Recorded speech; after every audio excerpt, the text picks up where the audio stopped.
Welcome, Vols and Lady Vols, to Power Tea Talk. From the Cathedral of Neyland Stadium to the fanatical landscape of college sports, we're breaking down the plays, the players, and the pride of the Southland. I'm Daniel, your host, here with my comrade and co-host, Zack. Grab your black and orange, let's run through the tea. It's time to give our all for Tennessee. This is Power Tea Talk.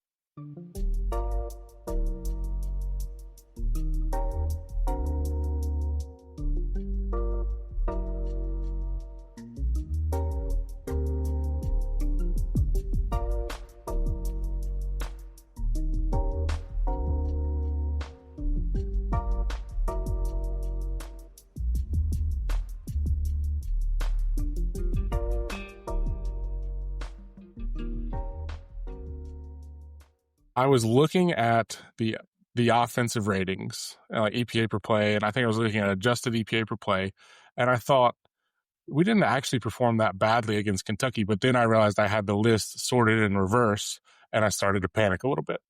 Yeah, you kind of hate when that happens. You threw me off. Orange and black, nice little. It's a nod there. I to see you it. put it in the notes. It's a nod it was to perfect. I liked it. Yeah, look, this team. It's just, I don't know how to describe it. It's in 2021, 2022, when they have bad defenses, it made complete sense.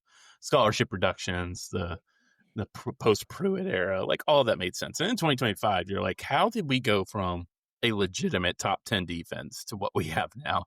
It's just like, we should beat Oklahoma, but I have no faith in this defense that they're going to actually be able to get them off the field. It's insane. And what's even sucks worse is like their average yards per play, but they just can't get off the field on third or fourth down. They can't get off the field, and then as soon as that builds up throughout a game and they're more tired, everything gets 10% worse. And they can't even they can't even force field goals, which is something that they've always been able to kind of do. And now it's just they give up touchdowns. Yeah, well, I mean, we carried these concerns into the season, but I thought the DBs would get a little bit better. We haven't gotten the bodies back. I thought the D-line would affect the game a little bit more. It's been really schizophrenic in that regard. The left hand's not talking to the right hand right now, and it puts every single one of these big games left in jeopardy. At the very least, the governor is not calling for Tim Banks to be fired, so we are better than another SEC school right now. We're sitting pretty, and I can't wait to talk about that process/opening. I want to just jump into the Kentucky game and just jump into grades. I mean, we had all kinds of hopes last week about like, okay, we can map out exactly how they should be able to attack this team, and I think I had a scoring, I think 41. I had it 41-17. I just was way under on both. I thought, and we sort of danced around this. We didn't know because it was a road game, I think was our biggest hesitation, that we weren't just pressing the gas on Tennessee's score. I think we were sitting there thinking like, we're going to find space on this team. We're going to find space against this defense, even though if they've been stingy here and there, they've not faced an offense like us. But it was a road game, and we didn't think it would actually come together that well, and it sure came together that well. We'll talk about the other side of the ball in a second. Yeah, I mean, first off, we did win a SEC road game by 20-plus points. Like, there was a point in time in the program's history, and we can't always keep referring back, hey, do you remember the bad years? Like, eventually that's going to phase out. But we do need to take the fact that they covered by multiple touchdowns. They handled business. It was not a game. It got to 49-20 at one point. Like, I think we can all take a moment to say, like, hey, it's a 22-point victory. Like, that's good. And I will say this was the best offensive performance of the year, I believe. Maybe you could say Georgia just because of the opponent. I don't know if you agree with that. I think accounting for opponent and us like having so much to still learn about Joey, it's got to be Georgia. Okay, I think that's fair. But second best. But your point of, hey, just as a brief reminder, we did just go into an SEC road game.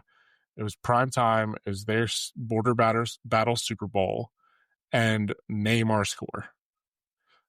And not many offenses in the country can say, hey, give us an opponent like this that can be a little bit stingy here and there, and we can name our score. That is Texas didn't name their score. not even close. Once they did a bad job at naming a score. Yeah, that's fair. I mean, the thing I would say is that they could have scored more too. Oh, totally. They had the ball the last 8.5 minutes and took the air out, and Braylon Staley slid when he breaks one tackle. He puts up it's a 60 burger, so that 60 deluxe burger. So offensively, I have no complaints. It's just the other side of the ball has been a disaster. But we won by 22, so we should start with the good side first. Yes, my grade for the offense was a 95. I said it 5 seconds ago. I feel like it's the description I gave when people were asking me about the game, and we could have named our score. That is the Heupel humming feeling that we know is sitting there, but it actually happened. And frankly, I wish we just would have kept scoring. But it was finally the game where it was like, it doesn't matter if we have a lead going into halftime. It doesn't matter if it's 2 minute. It doesn't matter if it's the third quarter. Heupel actually did the thing where he said, oh, I am not looking at the scoreboard. Our job is to score. Yep. And Great whenever, point. When he has this offense in the mode of, well, it ain't my job to slow us down. This is what happens when you're finding space against opponents like that. I said, executing the 2 minute was beautiful. Like, we had the big flash plays and the execution of important parts of the offense. The little nitty gritty stuff, the little minutia, the little pocket adjustments from Joey to give himself an extra tick and find the space were just beautiful. I mean, he was like gliding around in the pocket, never panicky, never too urgent, kind of trusting his wide receivers, which a great group to trust if you're putting your trust in somebody. We didn't really give up pressures. It's not that he was, Ronnie Bass dodging some pressure off the side. He was just feeling it and just adjusting. And that kind of feel is something that we had a lot of questions about coming into the season, given when he joined the squad. He looked great out there. Not to mention just throwing zingers all over the place. And then just the little things that we picked up early in the season, like when we were excited after the Syracuse game and we were complimentary of him, like, hey, he did keep his eyes downfield on that one scramble. He did keep his eyes downfield and find that one pressure. He did like kind of just adjust back in the pocket and let Kitzelman come open earlier in the season. All that stuff was coming together where he felt comfortable. He leaned into that comfort and said, there's going to be space. I need an extra half second. And he found it. So what grade did you give? I gave 95. 95. That's very close to what I had. I had 97, which is my highest of the year. The reason I had it higher than Georgia is they turned the ball over twice against Georgia, which it was clean. Yeah, exactly. So that was really the difference. So even if you take the defensive score and getting the ball at the 6 after a turnover, 42 points plus an 8.5 minute drive to end the game against an SEC opponent. And Kentucky's not good defensively, but they're not a disaster. And we saw what they did to Texas the previous week. And Steve Sarkisian is apparently a genius, according to some people. So like really good job by the offensive staff. 49% success rate, 84th percentile. 8.54 yards per play. That's 95th percentile. An incredible 14.67 yards per dropback. That was the best in the land last week, everybody, not just the SEC. Struggled on third down the first half, which ended up a little weird, but I think they ended up like 6 of 11, something like that. So no, and they got the fourth down conversion for touchdown. So no problem there. They butchered him in the second half on third down, excuse me.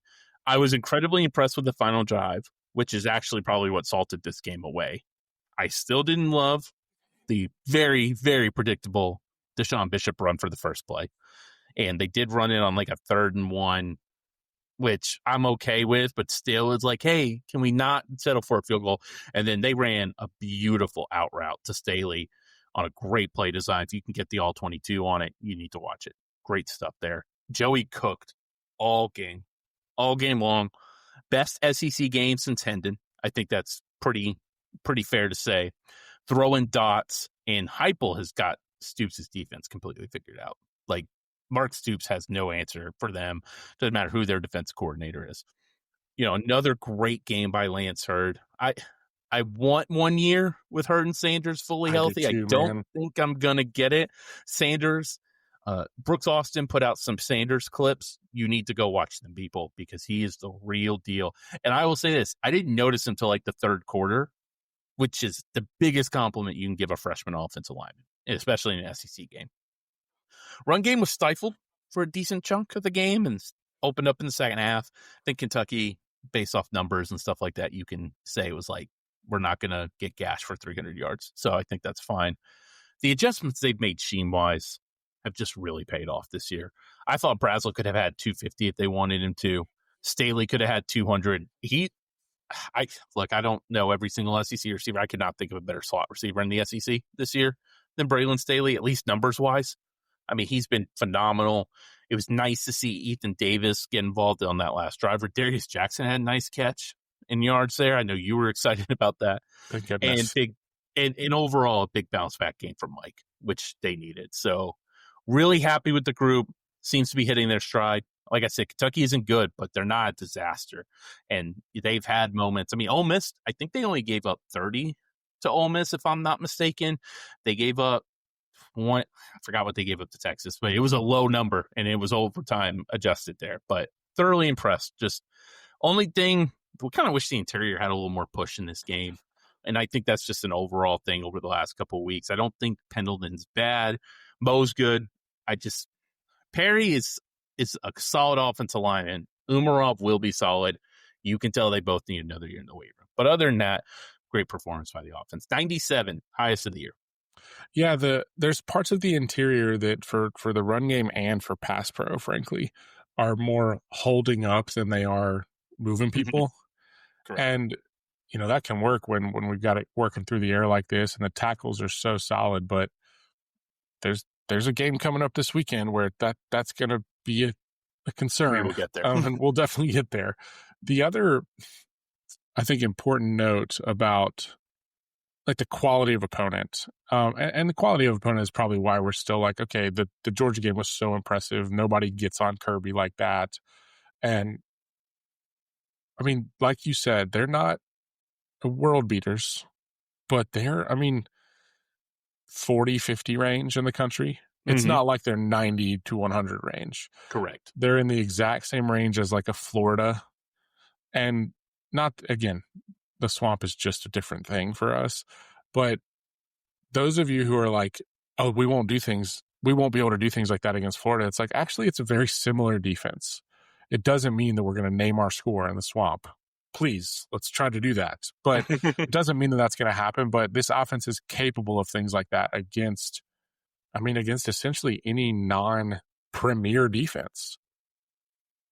I think, too, we did not, because they played so well against Syracuse and put up against Georgia, we have not quite given the grace that maybe we thought we would to what they had to overcome with the quarterback position, 4 new offensive linemen, then their starting right tackle, who is going to be an NFL first-round pick if he stays healthy, being out for 6 weeks when they were not expecting that. The new wide receivers, the fact that Heupel will never publicly say this, but has taken over all the play calling. I think we did not give the proper credence to some of our grades, just overall. And then we just take this game by grades, and we can adjust at the end of the year once we average them. But it felt like they finally kind of put it together what they want to do in this game. Where Alabama, I still think they did not quite know. And I don't know if that's the opponent, if Joey just kind of clicked a little bit more. Sanders at right tackle might play a factor in that. But the fact that they have this good of a passing offense after all the stuff all the stuff we heard in the offseason is really impressive. They got a top 10 passing offense. And it's incredible what Heupel and Halsley have done with some of the adjustment they made scheme-wise to going over the middle. The one to Staley right before the touchdown throw to Davis, they never did that stuff, ever. They run a beautiful flag route with a deep fly clear out, have a nice little underneath route. It's an NFL passing concept, essentially. And it's basically flood, just instead you run them on a deep route instead of like a deep corner.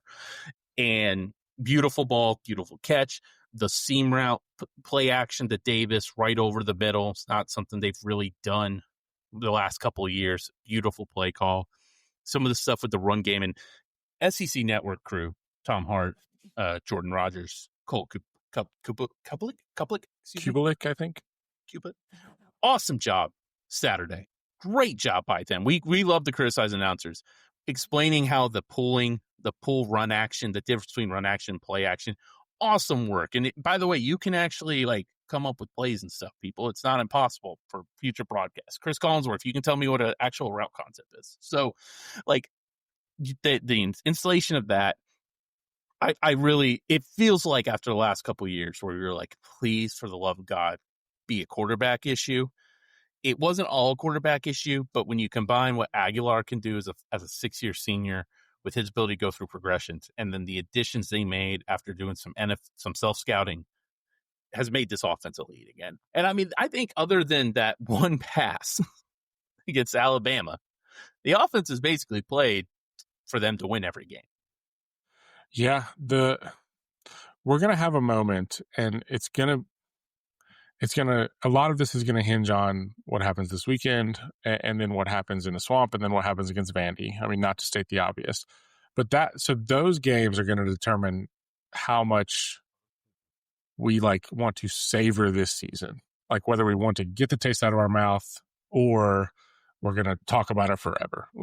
That we could really go either direction if those results go all good or all bad. But I think regardless, either way, I would go ahead and predict that as a fan base, or you and I on this podcast, we're going to have a moment, we're going to have a segment in 2 years or 3 years or 6 years, whatever, that is, we did not appreciate what Joey did enough. Mm-hmm. It is That's fair. Absolutely bonkers what he has thrown together. And there's still some time for some of the gunslinger Joey to come out, and hopefully it doesn't happen at bad times. But I mean, that dude is completely crushing the SEC in basically every offensive category, but every passing category. He has 3 receivers who everybody knows are dudes now when they're on. And it's all because he's distributing the football brilliantly in a scheme that was adjusting as he was learning it. I mean, it's extremely impressive. Who didn't have a spring practice and who didn't even take all the 1 reps in fall camp. That's dude. That's insane. And yeah, he's a 6-year senior. It's not like he's Dylan Gabriel, you know, and I'm not trying to take a shot at Dylan because he had a great college career. It's not like Joey Aguilar has thousands upon thousands of FBS snaps he could take. He played community college for actually basically 1 year when you think about kind of what happened in 2019, 2020. And then, with Aguilar, at Appalachian State and last year, all the stuff he went through with the coaching change and everything, it's very impressive. And he's played great quarterback. We've also seen it doesn't work with any quarterback. It does he's better than Joe Milton. He's better than Nico Iamaleava, both guys who probably are going to play in NFL training camps at some point in their careers. We know Joe has. So it's not like every single quarterback that's ever set foot in the Heupel offense automatically clicks. Most of them do, but not all of them. So I am very impressed with him. I think at the end, you're going to talk about the Heisman a little bit and the lack of buzz he's getting. But I think legend's a weird term. He's obviously not going to be a Peyton Manning type legend, but he's going to go down as Travis Stevens, Robert Meacham, those type of guys who had phenomenal 1 years at Tennessee that people still talk about. Yeah, I mean, I'll briefly mention the Heisman thing now, and the reason I'm okay kind of just getting my thoughts out now is because I do think a lot of it hinges on this weekend. He needs to keep lighting people up, but it's all the different things combined where you see he ranks on the SEC leaderboards, watching the tape and seeing how crisp he looks and how much he's just firing bazookas in there. It's if only there were some type of award that could recognize this type of quarterback play. I mean, I don't know. It's just one of those things where, yeah, I mean, that's so tongue in cheek that it's almost came across too straight. Yeah. Where it's and I'm not saying he should be the favorite, but I think we've jumped the shark on selectively enforcing who gets to have it's just because of the offensive system versus not.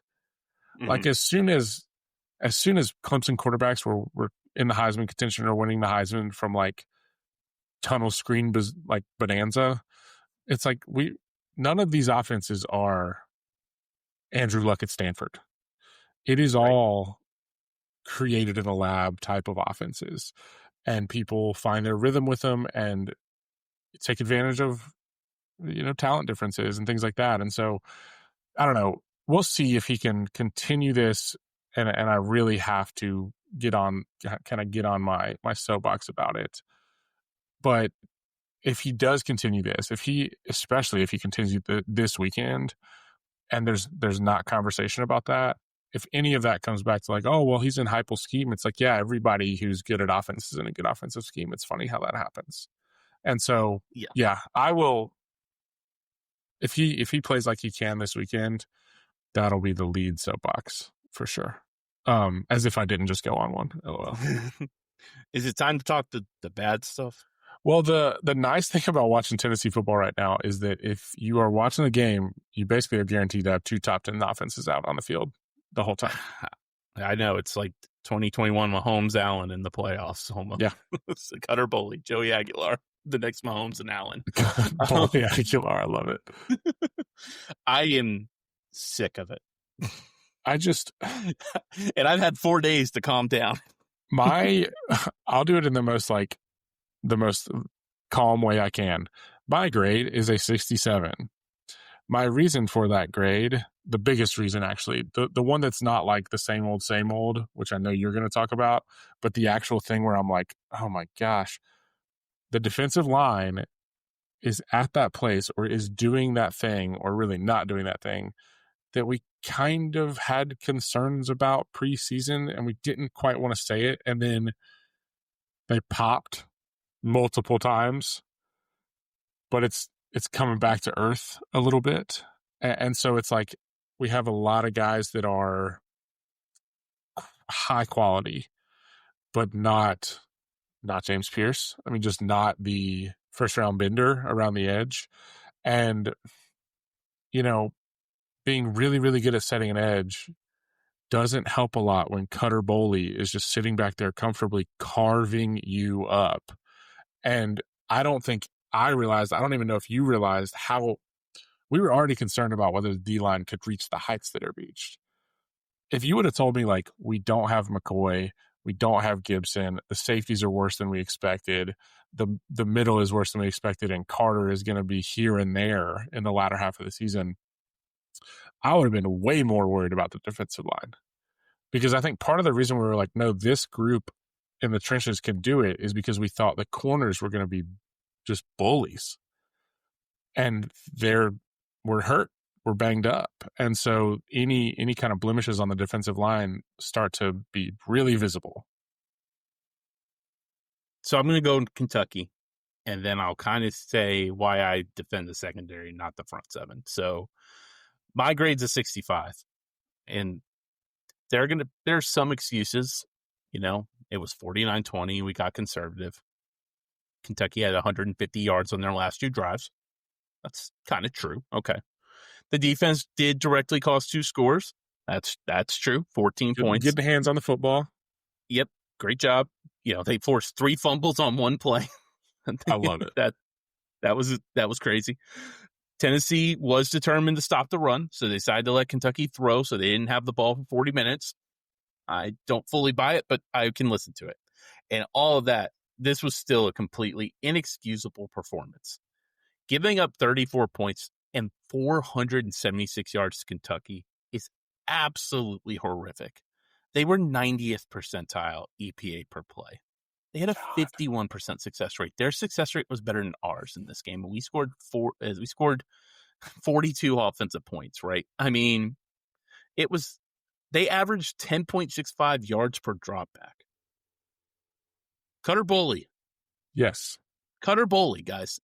Not Tim Couch or Andre Woodson. Cutter Boley.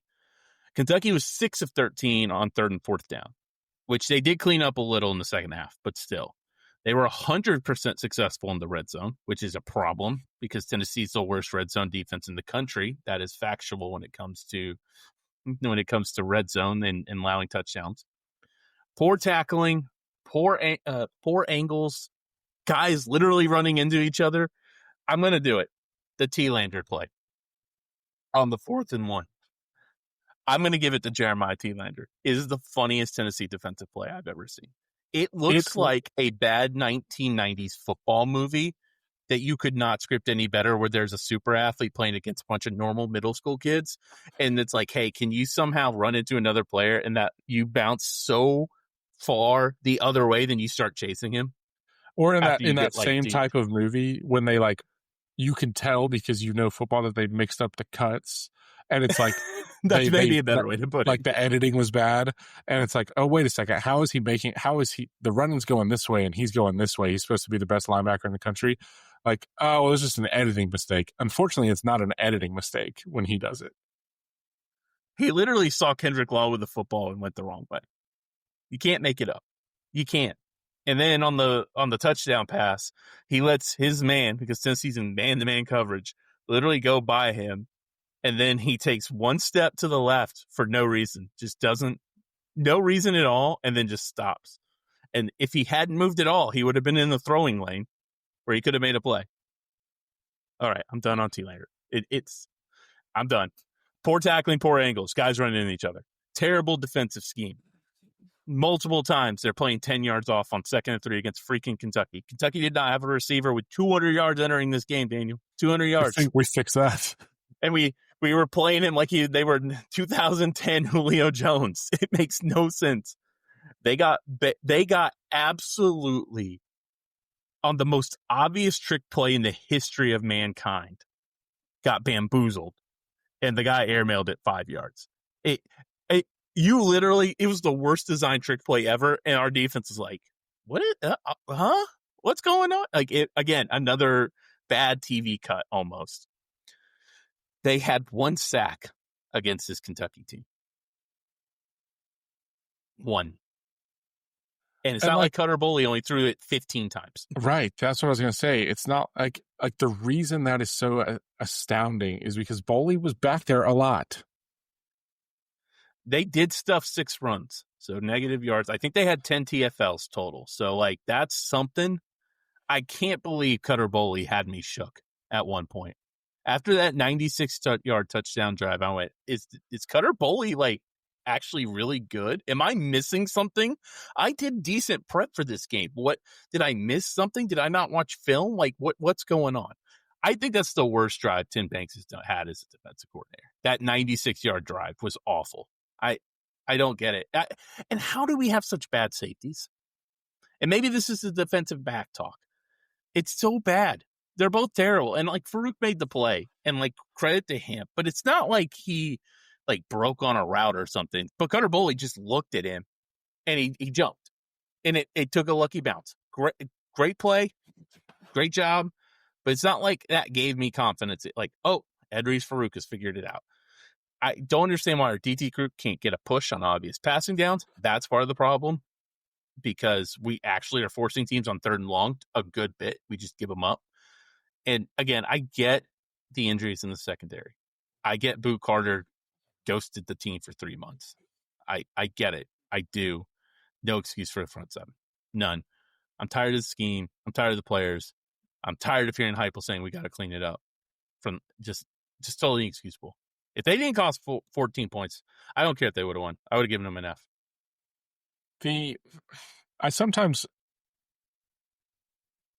This is one of those things that you never really think about, because like you just never want to predict this. You want to be optimistic, blah, blah, blah. But if you told me like your defense is going to struggle like crazy on 3rd down or struggle like crazy in the red zone, I might be like, oh yeah, maybe the personnel's not as good as we thought, blah, blah, blah. But I wouldn't have actually been able to think about the ingredients that contribute to that. Like, that's not one of those things that I would have been able to map out. Like, if you told me we are crushing people with the passing attack, I can map out what that looks like. But I just I would not have been able to map out this world where, like, there's no push, there's absolutely awful tackling, there's awful angles, there's biting on not just fakes, but like, I swear, we bite on like rollouts. Like, we bite on quarterback shuffling around. Like, I just, it's interesting from a learning about football perspective. It is extremely interesting to see the different things that have to pile up to be this bad in those key matchup downs. From a Tennessee fan perspective, it just sucks to watch. And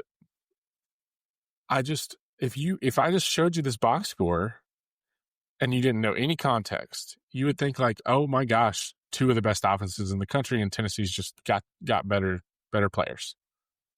But that's not true. Nope, it's not. And the other part, again, there's a world where the secondary is starting Jermon McCoy, Ricky Gibson, Colton Hood at corners, and Hood in the star, and then Boo Carter and Jalen McMurray at safety. But they couldn't because McCoy tore his ACL, so they had to keep Hood on the outside. Gibson tore his pec first game. Nothing you can do about that, right? Boo ghosted the team for 3 months. All right, well, we need McMurray in the star because we did not plan over the spring for this, so we're going to keep McMurray in the star. I understand all of that. And I understand Aaron Carter didn't play. Still, the front seven has way more talent than what they're showing. If they had given up a bunch of yards against Kentucky but had like 6 sacks, I honestly would be like, okay, whatever, this is just how we're going to play. Or if they had forced, Cutter Boley had 350 yards and they forced 3 picks, like, okay, you know what, I can live with those results. But they're not doing it anymore. That's the problem. They haven't been doing it since the Arkansas game. They're not forcing, like they did have one, but they're not forcing sacks anymore. They went from 4th to like 23rd in sack percentage in just 2 weeks. That's the problem. You cannot play this conservative defense when you're not sacking people. I would rather watch Ty Redmond give up 15 catches playing man-to-man coverage because you're blitzing 6 than playing 12 yards off on 2nd and 4. That's the stuff that drives me insane. I can live with the talent's not good enough. I can't live with the scheme is dumbed down, especially with a 5th-year defensive coordinator. And I mean, if you're gonna make mistakes, I mean, this is like the classic football term. If you're gonna make mistakes, make them downhill and fast.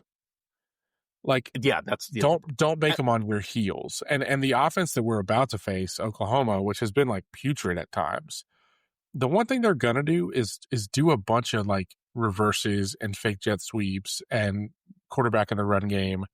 That again, like, if we're just being stupid and being really bad at tackling, that's going to be chunk plays out of nowhere from an offense that doesn't deserve chunk plays like that. No, and it's just getting worse. That's the problem. Even against Georgia, which was understandable, I did not think they were a disaster. Against Arkansas, it was like, what is going on? This is weird. And in Alabama, they bowed up a little bit. And then against Kentucky, they didn't. So it's getting worse, and that is very problematic. And like Ty Redmond's better than he was a month and a half ago, so that's good. But Andre Turrentine is not, and he's a 6-year senior. Jeremiah Thielander is not. He's a junior. Jackson Moy's not made an impact. He's a senior. It's just I don't know the answer. I at this point, I would rather they send 6 every play. I normally don't agree with that philosophy, but I just, this whole we're going to play cover 3 all game cannot continue anymore. And this weekend, I mean, if it's ever going to happen, it's dark mode in Neyland against an offense that, like, both is not great and will make mistakes. And so if this weekend it just turns into like all sorts of success from the Sooners offense, that's where you just get to a point where you're like, oh, we're just gonna be giving up chunks till the cows come home this year. So by Oklahoma, I did the preview for them. A lot of hype coming into this year, and a lot of hype after Michigan game, but the production's not been there since Mater's injury, the surgery, and congrats to the doctor for getting it done in 2 weeks, but maybe not the best investment after bringing in, the big bucks to bring in Arbuckle and Mater together, who was younger than us. That was depressing to see.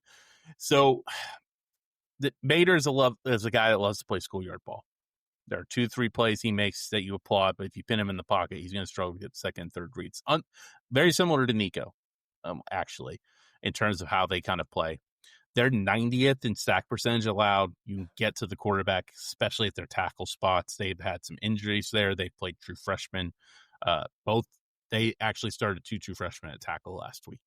They use a lot of RPO. They're going to run some 12 personnel. Their numbers are bad. They're 76th in success rate, 88th in EPA per play, 93rd in yards per play, 31th percentile in explosive rate. They're bad in early downs. That's kind of been their Achilles heel because they're actually not bad on third and fourth down.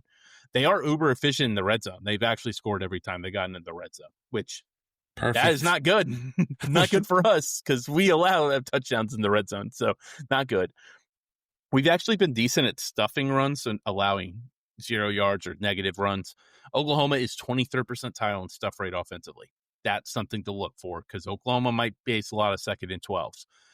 They might face some 3rd and 9s. What has saved them is they've been very good at protecting the ball. They only give the ball about one a game, which is above average. With all that being said, I have no faith. So, their offensive line's weak, which probably helps, but I would also say Kentucky offensive line was weak, and that didn't seem to matter. Yeah, it's going to be like a hold on to your butts kind of game. And I don't necessarily think it's going to be like 45-42. But it's going to be a little more like, I guarantee this will happen. I can guarantee, because your Nico comparison was interesting to me, because an Oklahoma quarterback is very good at getting involved in the run game. He's got really good like kind of sleight of hand when he's doing these fakes and RPOs and things like that. But the one thing he will do is if the pocket starts to collapse, he gets in that like defensive stance frozen, like we saw so many times from Nico last year. And then he just doesn't have access to a lot of the field and their passing game kind of falls apart. But there will be a time this weekend where we have him dead to rights and somebody takes a bad angle and he scoots beside it and he goes and runs for 26 yards. Stop giving me 2015 Baker Mayfield vibes. Please. I mean, it's that, but it's also like it's the sack that we had against Taylor Green, dead to rights. Mm-hmm. Two different guys that took like, I don't even know how to describe the angle they took. They tried to. They weren't angles. Yeah, no, it was like parallel lines trying to sack a quarterback, and so it was just there's going to be something like that this weekend where somebody gets too antsy or over pursues or just tries to knock his block off instead of making a tackle. And it's going to take it from what would have been 3rd and 17 to 1st and 10 at the 34, and they're rolling in the red zone now, or close to the red. And so that kind of thing has me really concerned, where the D-line has done a good job of holding up on their gaps, but we just aren't affecting the quarterback like I thought we would. And that's not just the D-line. I mean, overall, with pressure as well. Well, here's the thing. If we can't sack this Oklahoma group, we might be in trouble the rest of the year. So they've got 2 potential true freshmen starting. Last week, Ryan Fauji took over for Derek Simmons, who was hurt. And then left tackle is 5-star Michael Fasusi. I think he was right behind Sanders, if I'm not mistaken. He's actually been pretty solid for them, but that right spot's a pretty big question mark. They also rotate at left guard, which we rotate at center. So, if I'm an Oklahoma fan, I'm like, oh, their center must suck, which isn't necessarily true, but they have not figured out the left guard spot this year. Neither guy's truly won the job. Their run game outside of Mateer is really poor. They do not get a good push inside. They don't scheme it up well. Javante Barnes was their projected starter. He's been injured all year. Torrey Blaylock's a downhill runner, but he's not explosive. He only has a 42% success rate on his runs. Xavier Robinson's been worse, even though he had a 65-yarder last week, 31% success rate. What's going to be the key is Isaiah Satenga, their wide receiver. That guy is good, and he played for Arkansas and gave us some problems last year. Satenga is fantastic. He can wreck your day. And with Colton Hood questionable, and also Jermon McCoy is working his way back, but Hood is questionable. So it could become a potential nightmare for Tennessee. Daniel, who's the backup corner after Hood and Redmond? Do you know? I actually don't. I'm not going to. I actually don't think I do. William Wright. William Okay. Wright. He actually he played for Hood last week, so which I did not want to know the answer to that, but unfortunately I now do. Santanga is extremely fast. He's explosive. He's a very polished player. He can beat you deep. He can break tackles.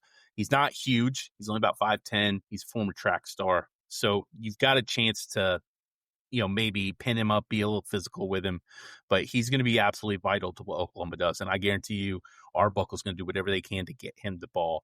And they got another good wide receiver. Deion Brooks is pretty good. 77% catch rate this year. Solid player. He can beat you deep. Not very big. That's the other thing. But Burks is about 5'9", 5'10". Santanga's about 5'11". And Keontae Lewis is their other wide receiver. He's kind of supposed to be their big target red zone threat, kind of like Isaiah Horton for Bama, but he's been injured all year. They got a decent tight end, Jaron Canick.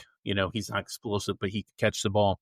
They will run some 2 tight end sets. So you'll see Caden Helms coming on some obvious rundowns and maybe on first down, stuff like that.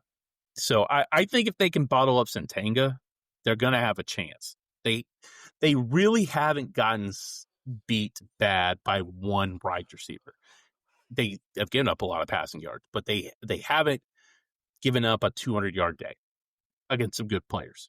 So Yeah. I think they can scheme it up to limit Santanga and get Mater into more uncomfortable situations. That's what be my goal. I would blitz the ever-loving hell out of him and double Santanga or safety to Santanga and then go from there, and we'll see what happens. I don't think they're going to have to play a ton in the box, though, with this run game. Their run game is very porous. They're just very, and I'm going to, this is the type of thing you regret saying when somebody's running down the sideline in Neyland on Saturday, but they're pretty ordinary at running back. I mean, just not these guys that are like, oh, a bruiser, or like even compared to like Mississippi State's running backs. Like those dudes were going to affect the game. These guys don't seem like that type, which is unusual in the SEC, but it seems like the reality for them once Barnes went down. Do you see it as, and this somewhat depends on our defensive scheme, but do you see it as like they're going to take shots downfield and hope that those wide receivers either get loose or get a call, or they're going to just try to distribute the ball to Burks and Satanga and make us tackle? I think with their offensive line, they're going to try and distribute the ball and make us tackle. I think also when you're calling deep shots, design deep shots, the quarterback, not always, unless you're like Josh Allen and you're 6'5", 230, and you have a bazooka attached to your right arm. You stay in the pocket so you let the play develop a little bit.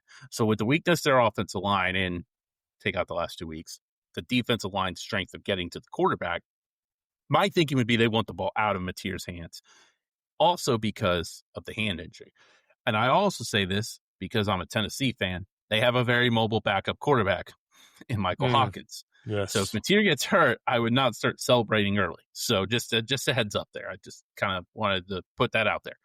But I would do, if I was Arbuckle, I would just try and pick it apart. Because the other thing is, if you are converting and you're playing, West Coast offense, you're also keeping our offense off the field, which we'll get to their defense in a second. Maybe they don't care. But that's kind of how I would view the game overall.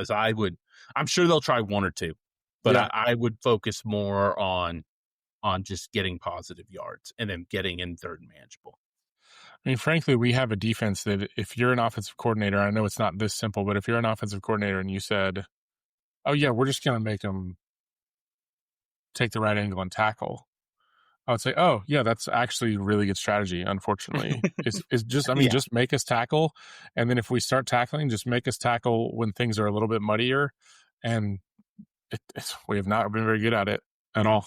Well, and they run a ton of RPO, and I already know T-Lander is going to fall for a run action, and he's going to run 3 yards after the ball's released right over his head, and they're going to pick up a first down on like 3rd and 8. So I already know it's going to happen. But I would say, too, with Oklahoma, if you're going to have 2 starting freshman offensive tackle, I want to make it as simple as possible. I do not want to try and put those guys on an island with Joshua Josephs. No, and like Caleb Herring and Jordan Ross. Can like relatively not down on the D line, but just like we want to see more production. Hey, if you're going to set us up to have more production, those are still some dudes over there.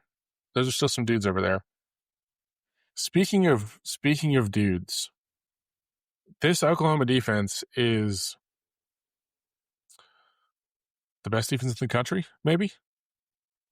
Statistically, they are.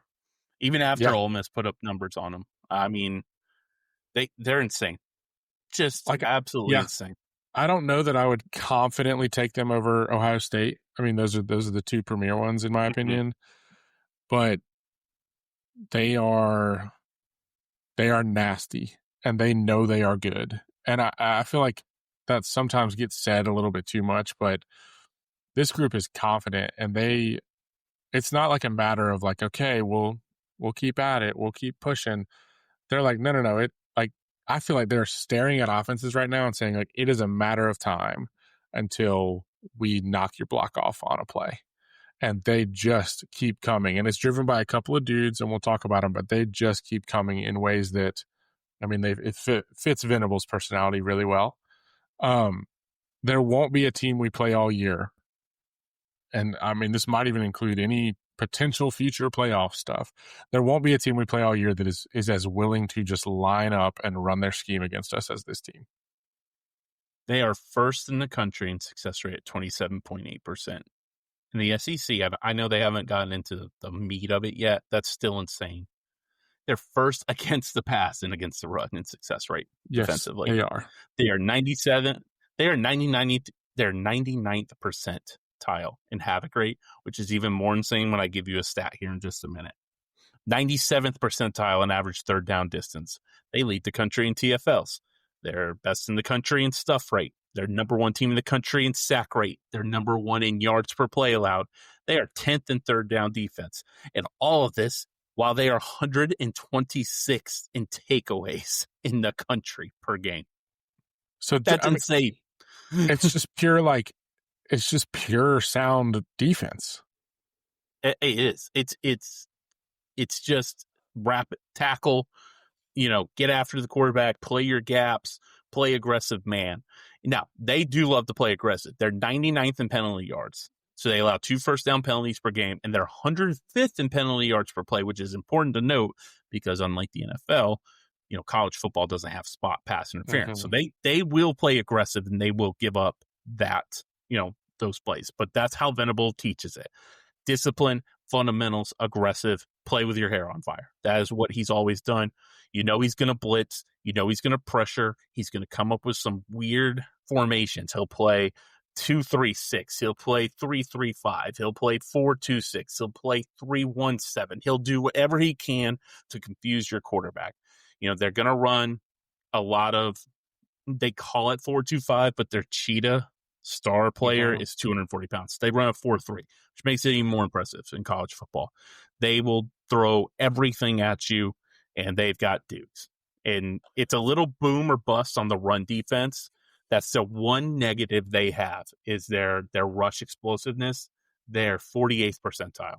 So you might be able to get them because they come so quick upfield, where you might be able to gash on a couple of draw plays, or you might be able to do a little zone read, something like that.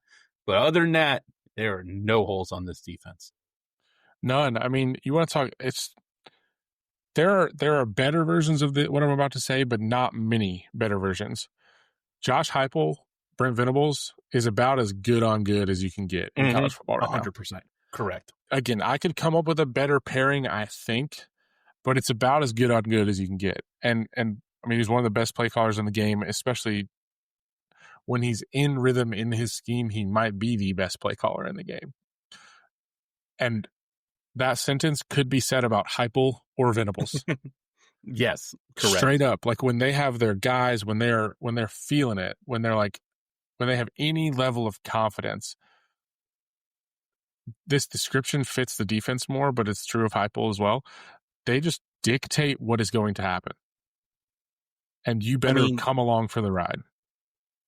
If you take out Kirby and Day doesn't call plays anymore, and Kirby allegedly doesn't.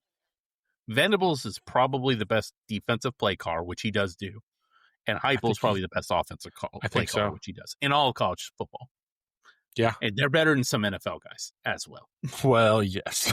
Yes. So, and here's the other thing. It's Venables. They've really recruited this side of the ball, and they've got NFL dudes. R. Mason Thomas is a true game wrecker. Will also ruin your night.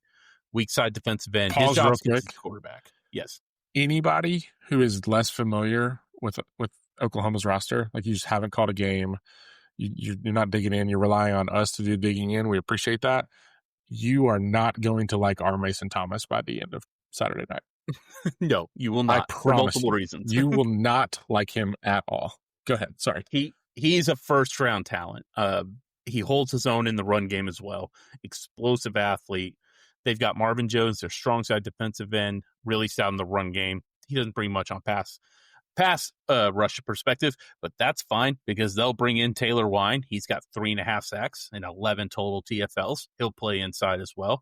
Dominic Williams and Jaden Jackson are both their starting defensive tackles. They're essentially nose tackles, both over 320. They crush gaps. I mean, they just, good luck trying to do stuff on them single. Well, if you try and play them one-on-one, you're going to have a tough time. They both can command double teams. They play 4 deep at DT as well. David Stone is probably going to be a first-round pick. He's only a true sophomore, but he is their pass rushing guy inside in the middle. Tons of talent. They had Adebawore has pass rushing juice on the outside. He's like strictly a third down pass. Grayson Holton, another defensive tackle with 2.5 sacks. They play 8 to 10 guys on the defensive line. It's Tennessee, except supercharged. No offense to our guys, but they're gonna go after you. They're disciplined. They're explosive, and this is by far their biggest challenge for UT. Way even tougher than Georgia's defensive line. They play the way Tennessee's D-line has played when it's been going good the past couple of years, but they have some of the talent level of some of those Bama teams, where it's like your head is spinning when you cannot place all of the 304-pound guys they have because they're all athletic, and it's just like they throw another guy at you who's like 6'4", 297. And you're like, well, I haven't even heard of this guy all game, and he just ran a stunt and knocked Mo on his rear. Like it is so impressive. They made and this has not been difficult to do for other reasons, but they made Jackson Arnold look like he was thinking about like going to get an English degree. Like it was so bad.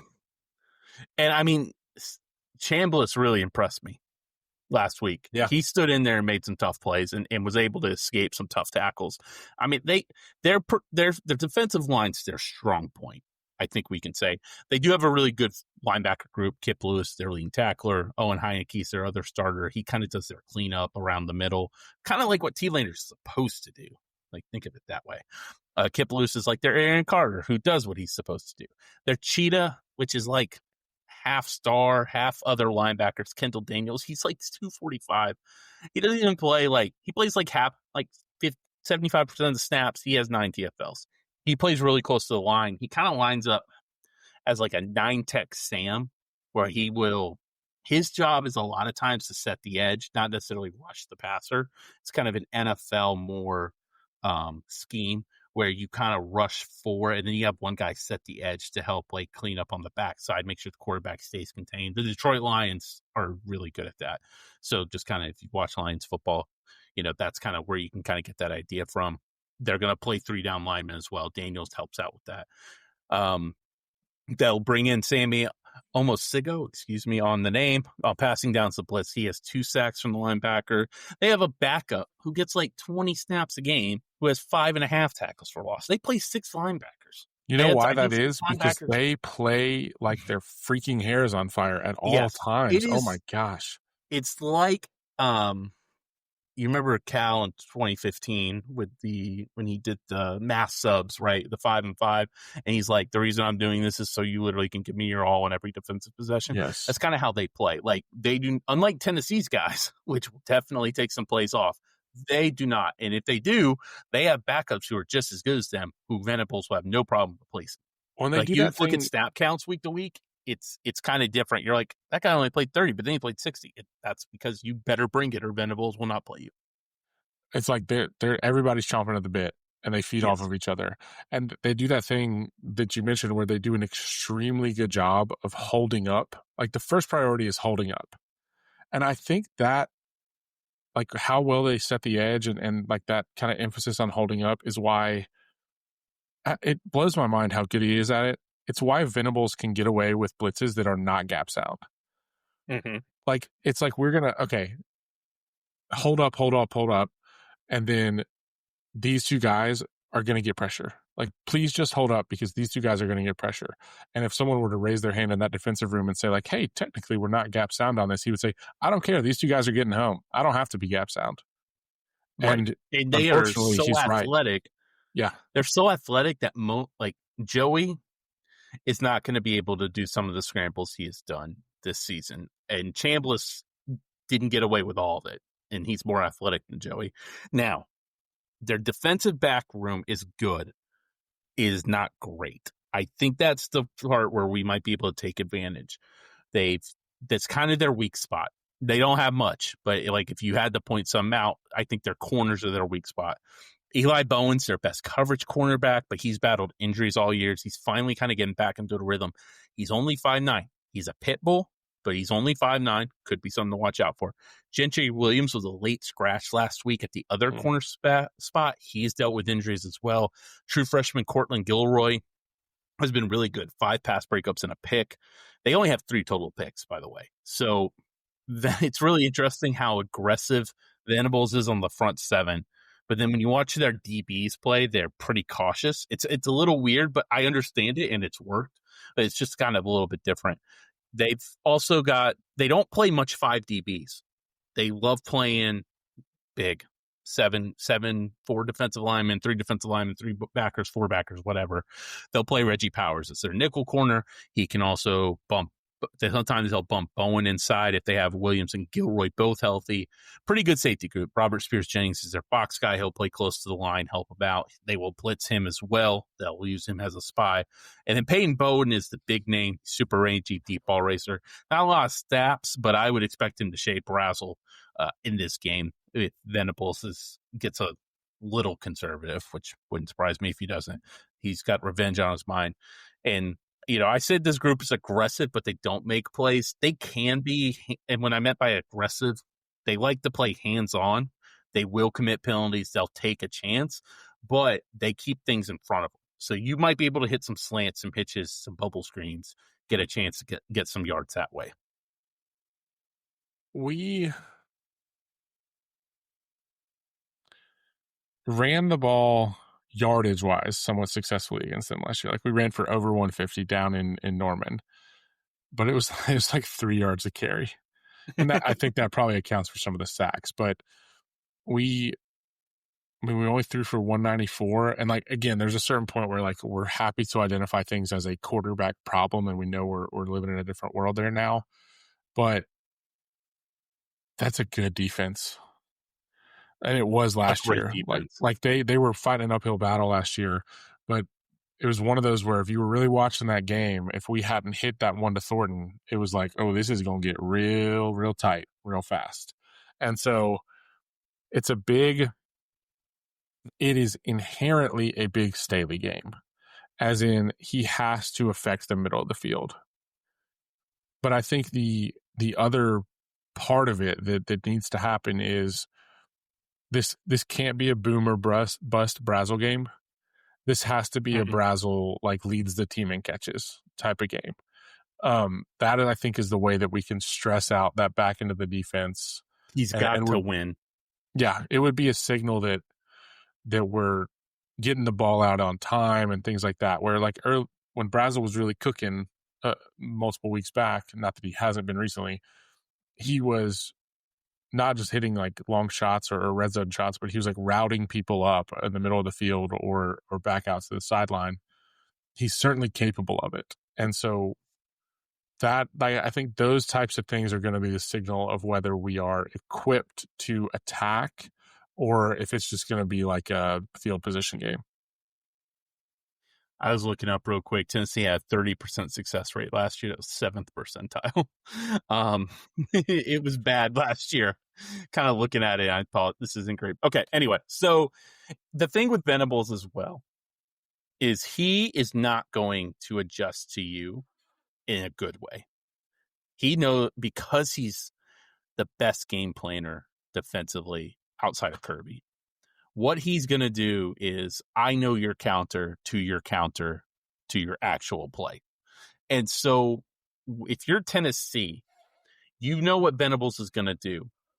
But this is not a game where I think scheme matters as much. I think it's just going to be won by players. Like, Matthews is going to have to catch an important third down. Deshaun Bishop's going to have to make a dude miss.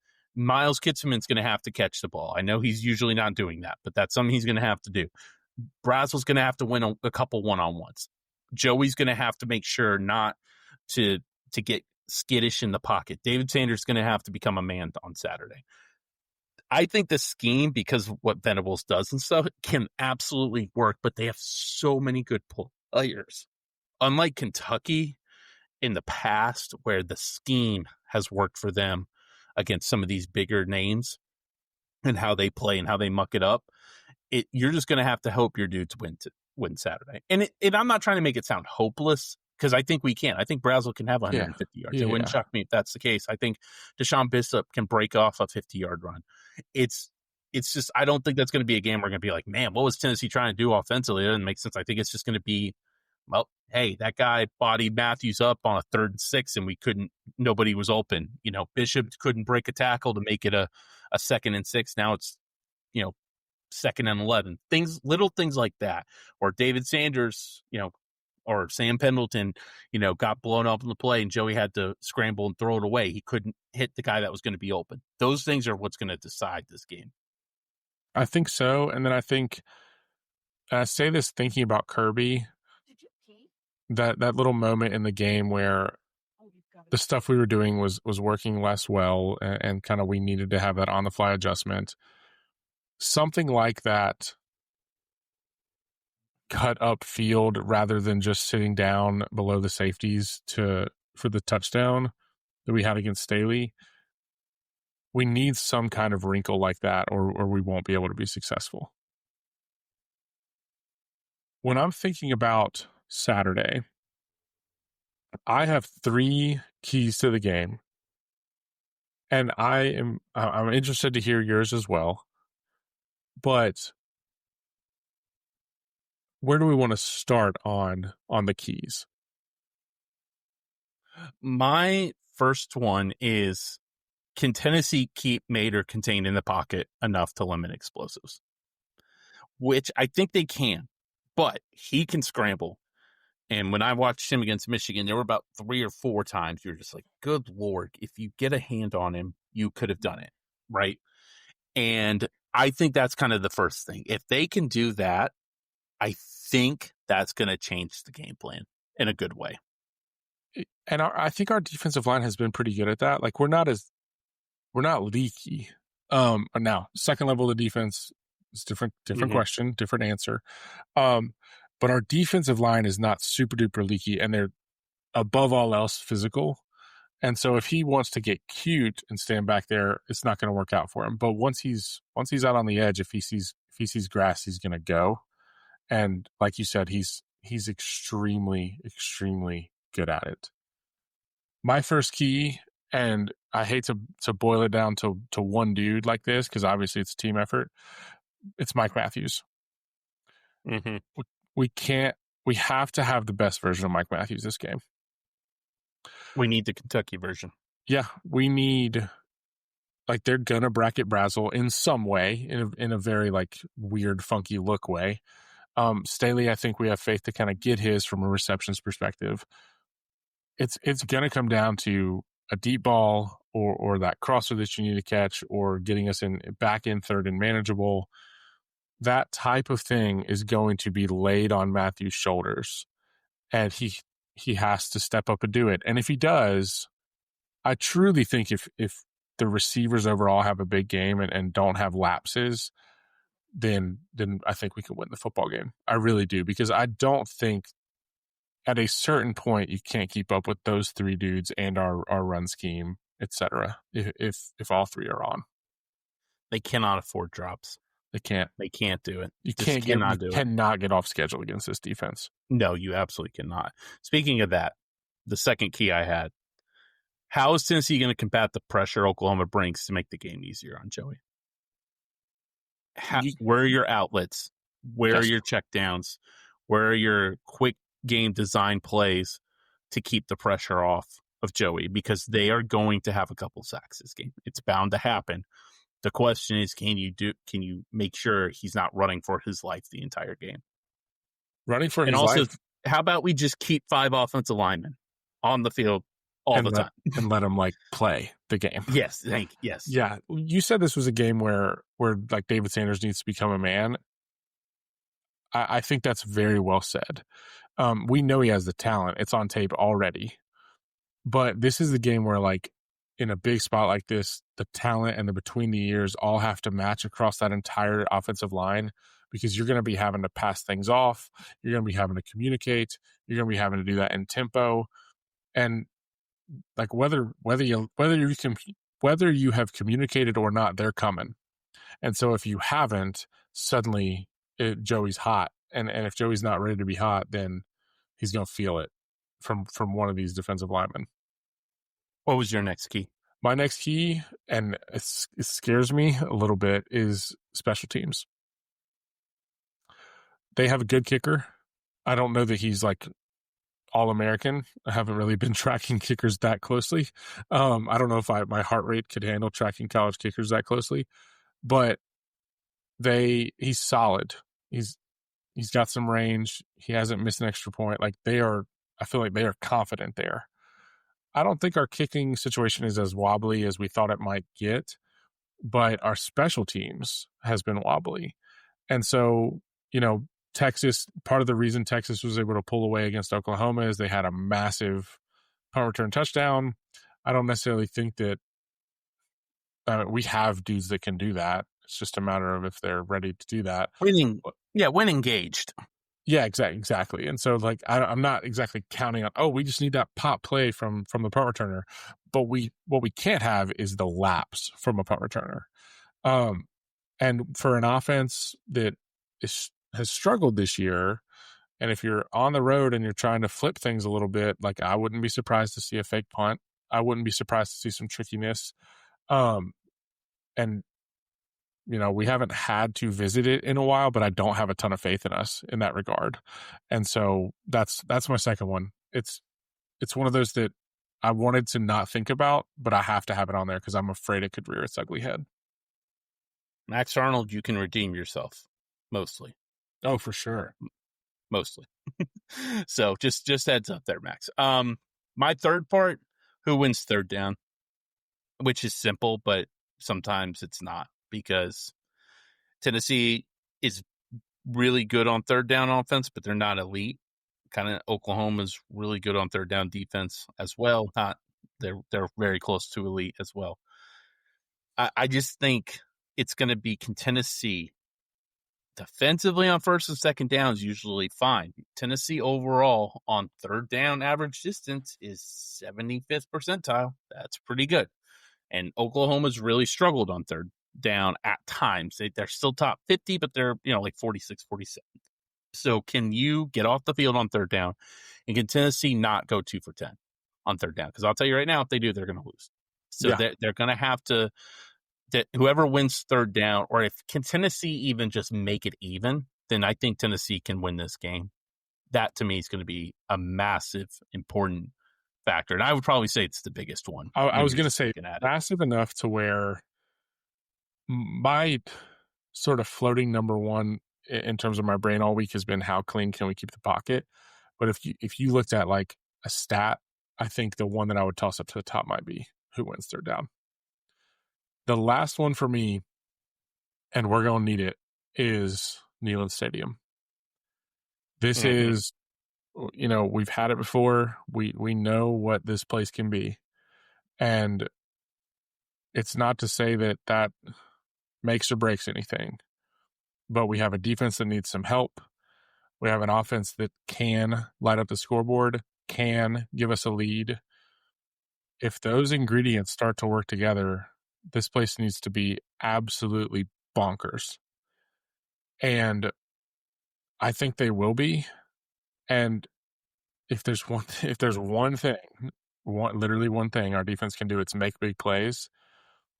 And I think that they could feed off of what Neyland's going to be like on Saturday. It's the exact atmosphere you want. This strikes me as the type of game where if you're like, oh, this is a big spot, it's like, yeah, what do you want it to be? Like, this is how you do the thing. And so, I sometimes hate like selectively attributing the crowd winning a game to a team, because it really is just like you're playing the results. But Neyland is one of the places in college football that's capable of that if the other parts are clean. Can Neyland cause a false start that turns a 3rd and 4 into a 3rd and 9? Can Neyland cause a guy not to hear the route and runs the wrong one on a 2nd and 9? Can Neyland cause a turnover? Can Neyland cause a couple 3rd down misses for them? Can Neyland intimidate a corner that he commits a PI? Stuff like that does matter, especially in college football. And you are 100% right. If there's a reason Josh Heupel has not lost in Neyland to a non-Georgia team since October of 2021. So if Oklahoma comes into Neyland and wins, they will have earned it. But dark mode, 7:30, Kirk and Chris calling the game. Essentially, I think if Oklahoma had beaten Ole Miss, it wouldn't have shocked me if they came to Tennessee again. Maybe not. They got some pushback about being SEC biased. It's like they have a huge contract with this. Almost like it. Weird. Yeah, it's kind of weird how that worked out. But they have a chance, Tennessee does, to keep their playoff hopes alive. And if they win this game, if they win out, it's like a 90% chance to get in. Yeah. If they win this game, this is their biggest test. I'm sorry, Vanderbilt. Come to Knoxville and beat us. You've done it, I think, 3 times in my lifetime. Good luck. So, if Oklahoma comes in and wins, it keeps their playoff hopes alive, right? Yeah, they could say, hey, Mater was hurt. Texas game. Ole Miss, made enough plays. Lane's a great play caller. We're in the playoffs hunt. So this is going to be a great game. Going to be a great atmosphere. I just think Neyland might be worth something still. I think your prediction, I think that's where you're going. My prediction may be a little different, but that's a great point about Neyland, because it's going to cause stuff. Coaches don't admit stuff like that. Coaches don't like to admit, like, yeah, the guy ran the wrong route on 3rd down because he didn't hear it. Like, they don't admit stuff like that, but you can tell. Exactly. Like all it takes is the number of times a former player has been on the sideline or talking about the places. Mm-hmm. Like Kublik has talked about this a lot, where he's like, listen, we can act all we want, like big and bad, when we're on the field, but I was standing there and you couldn't hear anybody say anything for the entire game. Mm-hmm. And so at a certain point that matters, and it matters for our defense a lot. I don't necessarily think it's going to make us be in the right place, but it's going to affect an offense that can sometimes snowball on themselves a little bit. Score predictions. I had this as a loss preseason. I've seen enough offensively to believe that could change. Part of the reason I had it as a loss was the schedule felt weird. Mm-hmm. This one felt like an assumed win because we went down there last year. And I just think that is, it's not, people can think whatever they want, but acting like, oh, we won down there last year, they're going to come up here, we're going to be even worse. Like, you have a misunderstanding of what happened. Like, mm-hmm. the quarterback was just a massive problem last year. And, you're frankly, you're underrating Brent Venables if you think that. Right. But that was also at a time where I wondered if we would like just run the ball all game and try to escape with a win, not be in attack mode. And so, the offense is real. I've been massively impressed with Oklahoma's defense. This is by the numbers, as we've stated, but also on tape. They are scary, scary bunch. I think this is a frustrating game that if we lose the turnover battle or if we have a special teams lapse, we will absolutely lose. if we keep it clean on that front, I think if we stay clean, we stay even on those things, not even way outperform them, but even on those things, we win at home 29-24. I picked 9-3 to start the year with losses to Georgia and Alabama, then to Florida. I am sticking with 9-3, but I am taking Oklahoma in this game, 31-27, with unfortunately a soul-crushing drive to end the game. Either Oklahoma late or Tennessee just can't convert a fourth down late. I think OU's offense, while porous, is better than our defense, which is atrocious. Mater scrambling is going to cause some issues. And even with maybe Hood and McCoy playing, that does not fix the middle of our defense, which is an absolute wreck. I think we will score some points, but it wouldn't shock me if they hold us in the red zone. Like, it wouldn't shock me if it's like 30 points and you're like, oh my gosh, if they converted that 3rd and 4th to 10 or something, stuff like that. I'm also concerned, despite how well our O-line has improved, they get to Joey. That's how good their defensive line is. Sanders is probably going to have a fresh moment in this game. Pendleton just doesn't quite like what he looked like in September. I don't know what's going on. I just think Oklahoma is going to find a way to pull this out 31-27. I think Mater is going to make enough plays with his legs that we're just going to be like, oh, he had 9 rushes for 61 yards, and that was the game because he converted 4 of them on the ground. It's one of those games where, maybe the hype was a little overdone. It's obviously, we don't know enough yet, but Arbuckle's pretty good at what he does. Mm-hmm. And there's enough holes that he's going to get to show us how good he is at what he does. I think it's going to be soul crushing for one of these fan bases, who we both have every reason to have a lot of faith in big parts of our team. But it's going to be a brutal one for somebody on Saturday. And potentially changes how your fan base feels. I think both fan bases overall are like, yeah, we're fine right now. If Oklahoma loses and they go 7-5, everything changes for them. If they win this game and go 10-2 and make the playoffs, that's a huge win for Venables after the first couple of years he's had. If Tennessee can win this game and wins out and goes 10-2 and makes the playoffs, Heupel's getting National Coach of the Year buzz. Recruiting keeps taking off. All of a sudden, you're thinking, could this team take the next step to national title contendership?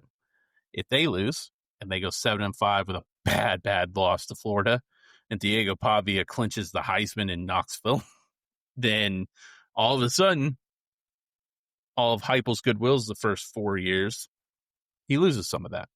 So it's a massive, massive game for the projection of the programs. And maybe both teams end up 9-3, so maybe it's not. But you could see it going either way for whoever wins this game or loses this game. It's got a massive swing potential. I don't know. I think we're going to look back and be like the Georgia game because Arnold missed the kick. I think it's going to be the one when you look back on this season overall. But for Oklahoma, they got beat pretty soundly by Texas and Ole Miss. This could be one they point at and go, man, if we win that game, everything changes. Yeah, they also go to Tuscaloosa in 2 weeks. So exactly. So if they lose to us, I mean, it don't get any easier. I'll say this. I'm going to put it on the record. If we win out, there's no way Heupel's winning Coach of the Year. He won't. I think I totally agree that he. Yeah, that's true. It probably will be. And it could even be Clark. But for whatever reason, Heupel occasionally gets like very direct credit. And then sometimes it's like people just sort of wash over it. He won too quick. Yeah, he won too quick. That's kind of what's happened. I don't know. For some reason, people will have quick little memory loss on the fact that we literally didn't have a quarterback.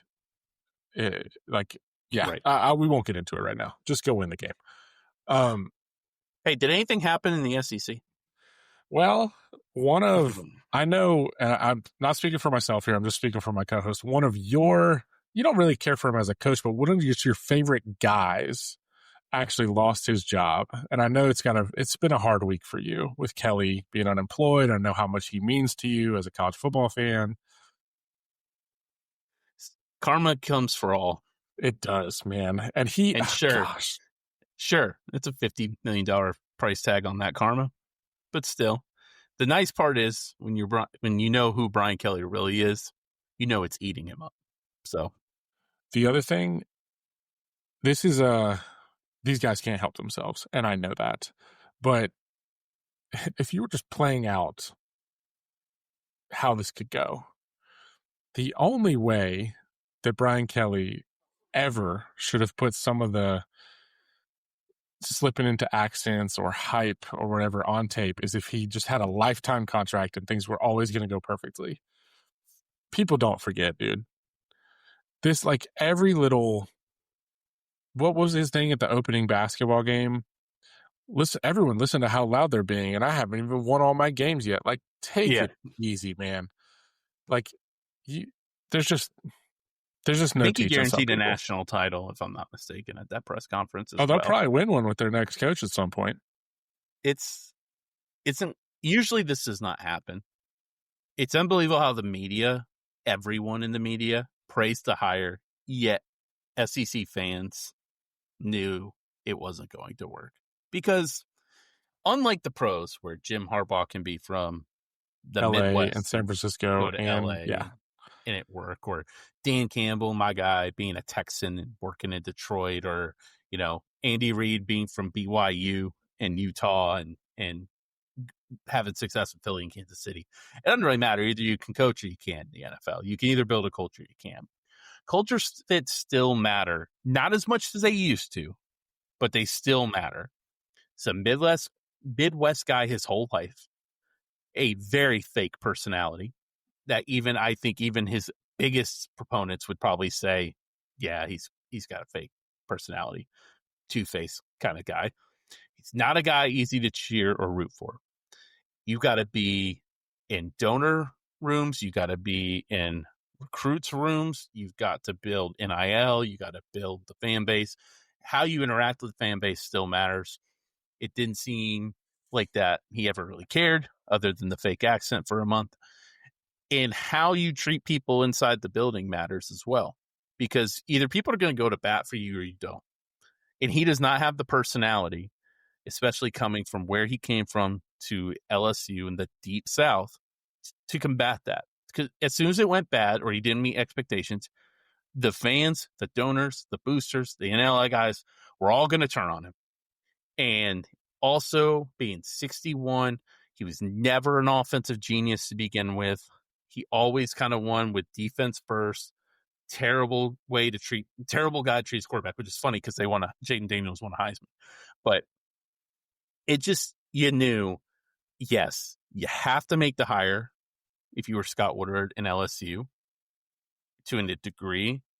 But if you knew football, you also knew this was not going to fit well. And I should say former players. So every single former player that played for him and didn't play for him threw him under the bus as well. It was almost like, and this isn't fair. This is not fair to people who are new to the sport and getting into the sport. I am not a gatekeeper fan wise. The more the merrier from a college football perspective. It became a litmus test of whether you have been thinking about the sport for a while on whether you thought it could work or not. Because again, you could see logically why, why wouldn't he be able to? But every single person I've talked to who grew up south of the Mason-Dixon line over the last X number of years has just said, listen, it's just not going to happen. It's just not going to work. And you couldn't even directly explain why. You could, but it kind of sounds crazy. But he's a jackass. That's part of it. Yeah, that really, it does boil down to that. But it's but again, the response from the new college football fan who's trying to be logical would say, well, they're all jackasses. It's right, but you don't understand. The other ones, they all are. But I don't know. There's SOBs and there's SOBs. Well, Nick Saban and Urban Meyer and Jim Harbaugh are jackasses, but their players love them. Love them. Not one LSU player, former player under Kelly, defended him.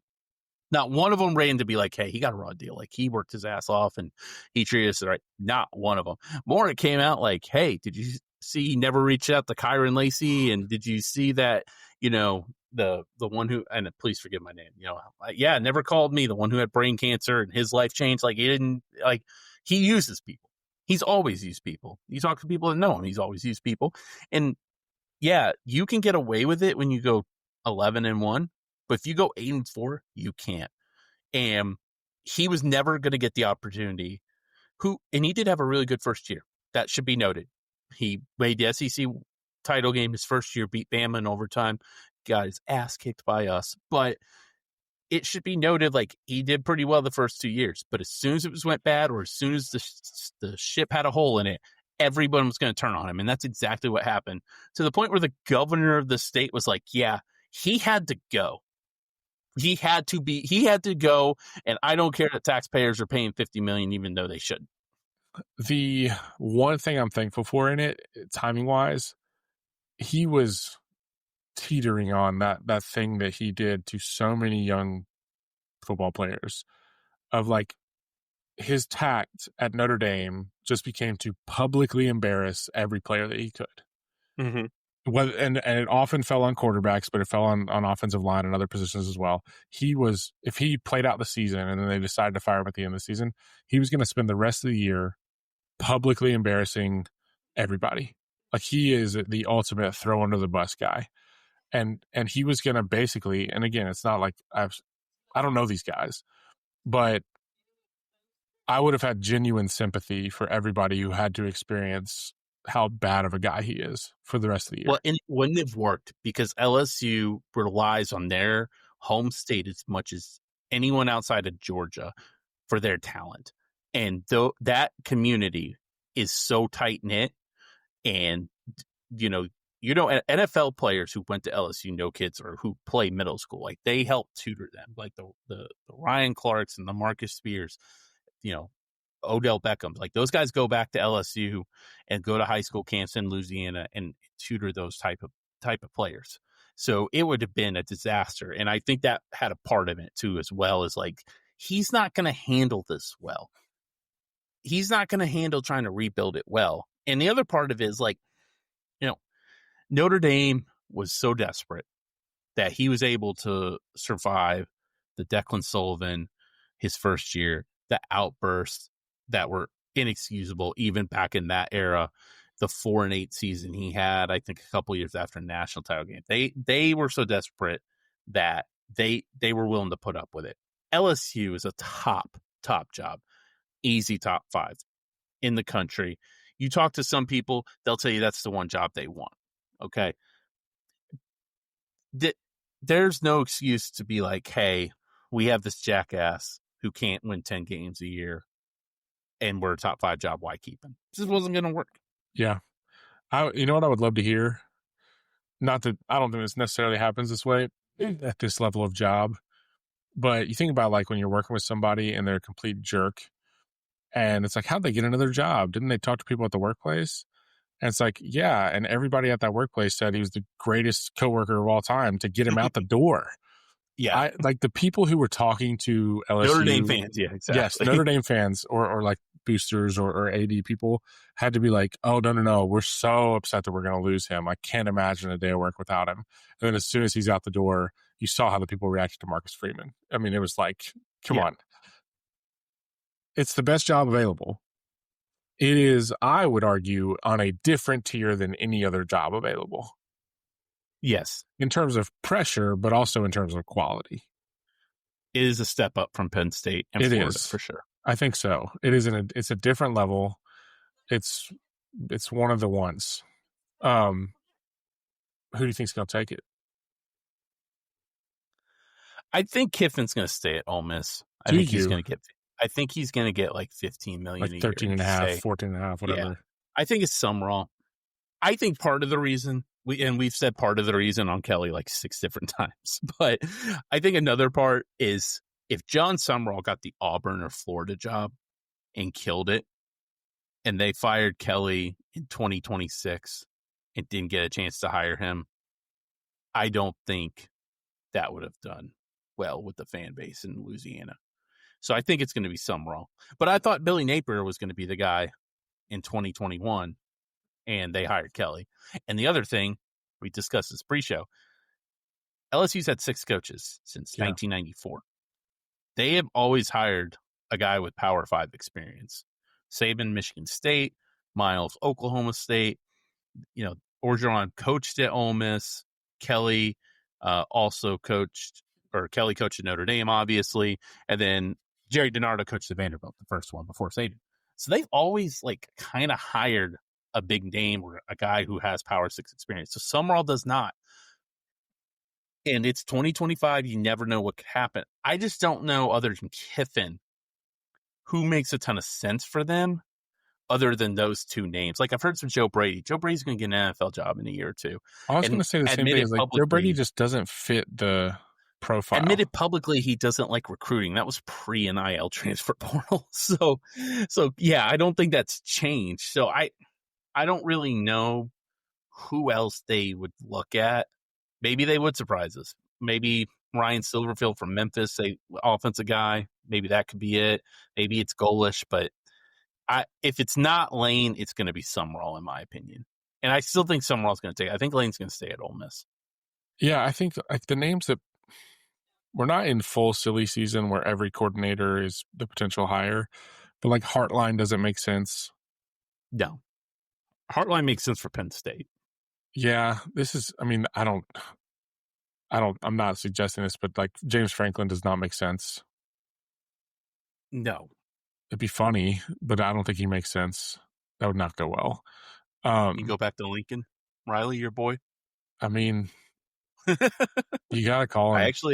I wouldn't hate it. He would do very well. He probably would, I would imagine, because you can talk yourself into we'll recruit enough defensively, it won't be a problem. Because it's in our backyard. We can recruit enough defensively, and we'll pay the top dollar for Venables if he's fired or whatever. I can see that happening. If Lincoln Riley looked at me directly and said, I wouldn't consider it, that would just make me think it's going to be him. So right, yeah, it's going to be hard to know. I think it's going to be Lane. It wouldn't shock me. I do think it's going to be Lane. Do you the real loser in all of this is Auburn. That's just perfect. Story of their lives. It's fine with me.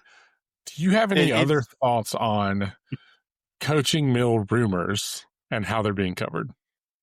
All right. I've had a problem with this person for a few months. And look, we're lucky to get 100 listeners, in a week. So my platform does not matter. So I know this is not going to get back to her or anything, so I can go off. Diana Rossini needs to shut up and stop talking and understand that just because you got a text message does not mean you can report it. A text message is not a report.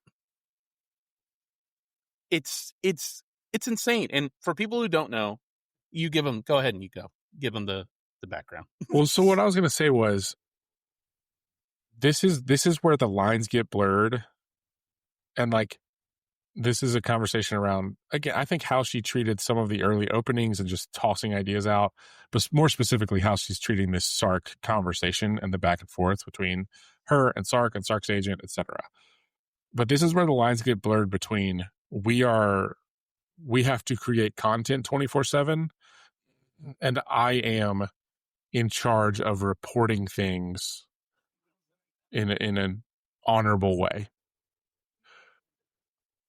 This has gone through the content mill. It has and will go through the content mill. And that is what the actual task is. But part of the reason no one's ever going to be like, hey, doesn't this feel flimsy? Or, hey, Sark has directly denied this. What are we to do? Is because, and this is how we operate in sports conversations now, there's a 1% chance that Sark is somewhere else in a year. And then all that is a victory dance on your head if you were the one person to be like, this is a funky pattern to throw this out like this. Well, she didn't even get it from Sark's camp and didn't talk to someone in Sark's camp or didn't be like, oh, that's interesting. I mean, I know what happened. She got a text message from a third, fourth, probably a fifth party and just tweeted it. not to steal the Donald Trump, like he just tweeted it out meme, but like that's what she did. She just tweeted it out because she can. And the other problem I have is no one calls her out on it. And she doesn't do this just for Sark. This is pretty Diana Rossini centric, but no one calls her out because she parades herself on every podcast she can, so she doesn't have to be accountable. In the last 3 months, she has gone on Dan Lebitard, Nick Wright, Bill Simmons, Colin Cowherd, Rich Eisen, The Athletic Football Show, and Pardon My Take, all since football season started. So she goes to basically every single podcast that's not ESPN, which she used to work for, by the way, and just goes in and reports just absolutely terrible reporting. She does it with the NFL as well, where she just will be like, well, I kind of heard, or I sort of heard, or, insiders say, or sources say, or I talked with league executives, the loosest terminology you can come up with, make stuff up. And then when people are like, hey, this doesn't seem legitimate, she just goes, well, I trust my sources, but I'm not going to give you my sources. Also, I'm not reporting that per se, even though I put out on a tweet or told the Athletics Twitter machine, or I made sure that I discussed it on the podcast, or I am informed. I'm assuming that Sarkisian wants to be an NFL coach because most college coaches want to be an NFL coach. So I felt comfortable reporting that. Is such terrible, and it's not just a sports thing. It's such terrible reporting. And again, she doesn't get called out for it because she goes on every single podcast. It's actually a really good strategy. I'll give her that. But it's just awful, and it's going to get worse. It was like, and I'm not going to call him out specifically because he did address it, but it's like when Josh Pate all of a sudden was like, I heard Brian Kelly was taking like 6 weeks vacation. Well, then why didn't you tell me in March? Why didn't you report it then? Well, I didn't want to be irresponsible with it. Well, I appreciate that.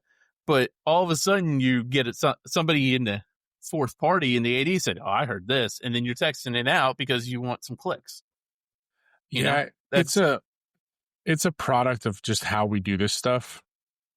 And I've taken the approach for a long time of news isn't news until it's news. Mm-hmm. And I'm comfortable living in that world. If something breaks, I promise I'll find out about it. I know I will. If Sark goes to the NFL, which it worked very well for him last time, so I don't see what could go wrong. If Sark goes to the NFL, if whatever trade happens in the NBA, if whatever trade happens at the MLB trade deadline, any of that stuff, I'll find out. And so on this stuff, I take the same approach, and I think that's from seeing where that NBA discourse went. It went to just the most stupid place ever, where every single thing that wasn't 100% ruled out, and the burden of proof was on me to rule it out. Like, I had to specifically deny that this person could have interest in a trade to this other team. Like, I don't have the ability to do that. And so once it became like the burden of proof is on you, the consumer, to decide whether you completely rule this out or not, we are treating a 0.001 possibility as a 50-50 possibility henceforth. I just stopped engaging with it. And that's where the NBA has been for a long time. And then that's where this whole silly season is about to be. And so, yeah, as soon as everything is treated as a coin flip possibility, we've just kind of lost the plot on analysis and reporting and just gone to random chatter. And I love yapping about sports, but that's all it is. I think it was Andrew Baggerly, who's the Giants beat reporter for The Athletic, did it exactly how you're supposed to do it with Vitale. He mentioned there have been sources in an article. He didn't just tweet it out for clickbait. Hey, I've heard Vitale could be an interesting name for this job. What did we do? That's not going to happen. But he didn't just come on like 5 podcasts and say, well, I heard from a source who told me this when a text message. Like, he just reported something and he turned out to be true. That's how it should be. But now, as you mentioned, if Sark stays at Texas for 10 years, no one's ever going to be like, or she won't. Exactly. Diana Rossini's not going to be like, Oh, you know what? I messed that up. I was mistaken. That's on. It's not going to happen. I was mistaken. I'm sorry, Steve Sarkisian. I need to clean up. I need to do a better job vetting my sources. But in 2028, if Sark decides to take the New York Giants job when they're on their 9th coach in 18 years, you guarantee she's going to be tweeting out, oh, I remember that 2025 report I had that Sark was interested. You know, it's just he stuff finally like that. found the fit. Yeah. Yeah, exactly. It's just stuff like that. And again, the other problem I have with it is, why did you do that on a Saturday? It's just part of the Saturday machine. morning before a game, just because you wanted some content. To the point where poor Sark had to, and I actually feel bad for Sark that he has to address it from one unreliable, and she's a podcaster. She's not even a reporter. I'm not even going to dignify her with a reporter. She's from one podcaster who likes to claim she's a reporter because she gets text messages, allegedly. So it's frustrating. But this is the same one who was like, I didn't know Sean Payton was a good coach till Bill Parcells told me a story, blah, blah, blah. So I'm off. I'm off the Rossini thing. She's been bothering me the last 6 months. So it's not going to get any less stupid with this stuff. It's not. It's going to get worse. And the plane tracking's coming out. The message boards are coming out. So it's going to be insane for the next 3 months. The other thing that's going to be insane is dark mode Neyland Saturday night. Yes. I realize this is conveniently moving what this game is, but this is the biggest game of the year. This is it. Makes or breaks the season, like I mentioned.